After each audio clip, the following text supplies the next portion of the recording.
আপনারা যারা উপস্থিত হয়েছেন আপনাদের সকলকে আমি আবারও ধন্যবাদ এবং শ্রদ্ধা ভালোবাসা। আপনারা জানেন যে মাদারীপুর জেলার একটি অন্যতম সংগঠন। আমরা শুধু যুবভিত্তিক অনুষ্ঠানই করি না, চলবেই বিভিন্ন প্রশিক্ষণের মাধ্যমে তারা ধীরে ধীরে যোগ্যতা অর্জন করবে বলে আমরা বিশ্বাস করি।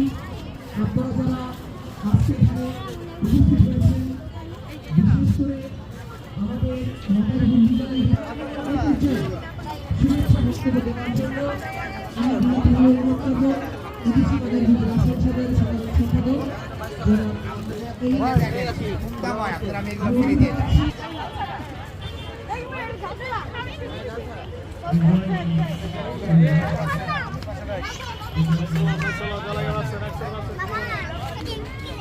আমার থেকে